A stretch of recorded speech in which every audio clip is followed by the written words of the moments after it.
Well, our reporter Claire Paccalin is with me in the studio now. She's also been covering the developments of the last few days very closely. And Claire, look, good to talk to you about this as well. On Sunday night, when the results of the European elections were coming in, you were with the president's party, Renaissance, when the president himself made that extraordinary announcement that he was calling a snap election. As I say, you've been covering the party closely since then. This afternoon, what's the latest with the party itself? Well, they're trying to put on a brave face, saying that they are defiant. This announcement of these snap elections was definitely a shock to them. I was in the room and people were clearly very, very shocked.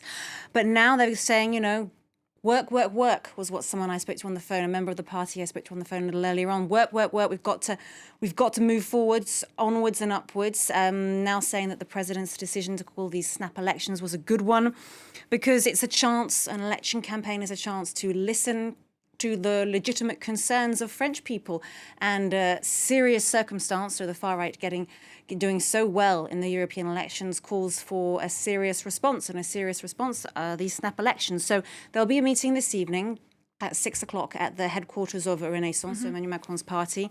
And Emmanuel Macron will speak tomorrow as well. So we'll get a bit more understanding of what their strategy and what their game plan is in the next few hours.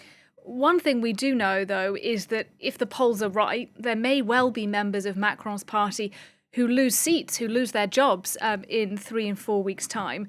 The president, it looks like, has taken an enormous risk here, hasn't he? It is an enormous risk. He is a risk taker. Yeah. That's in his nature. You know, look back a bit at his background. He launched a party in April 2016, his own political party. A year later, he was president. A few weeks after that, he won a massive majority in the national parliament, in the lower house of parliament, the Assemblée nationale. He lost that majority, though, 2 years ago. So by calling these snap elections, it's not as if he's throwing away a majority in parliament. He doesn't have one. So certainly some of his members of parliament may lose their seats. They've got 3 weeks now to campaign to try and keep them. And it was very much a big shock to them. But he's not throwing a majority away. And he says that he can't go on business as usual. This is just not something he can do, given the seriousness, he says, of the situation. He couldn't just stand by and let things carry on as they are.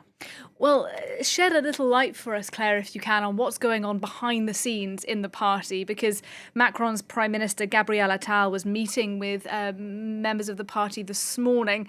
Do we know what his message was to them? Do we know the kind of concerns that they've been airing? I think the Prime Minister, Gabriel Attal, I think, first of all, he was making it clear that he understood that they were concerned and that they had been, taken by surprise. They're back on the campaign trail unexpectedly. He said to them, I know this is brutal for you and your staff, but what we need to do now is, according to Attal, expose the incoherency of the far-right's policies.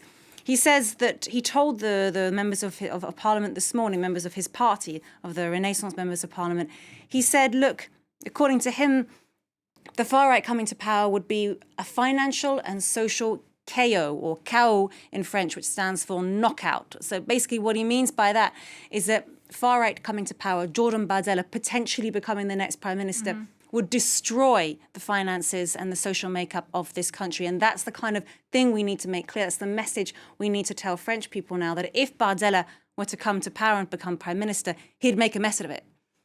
Of course, though, you have Bardella, you have Marine Le Pen saying, oh, no, we're ready. We've been ready for a while. They even have a group, a special team, who are the sort of Matignon, that's the Prime Minister's office. They're the team whose strategy, whose goal is to try and pave the way for the far right to come to power. So they say, no, we are more than ready. It's going to be a fascinating few weeks. Claire Paccalin, thanks very much indeed.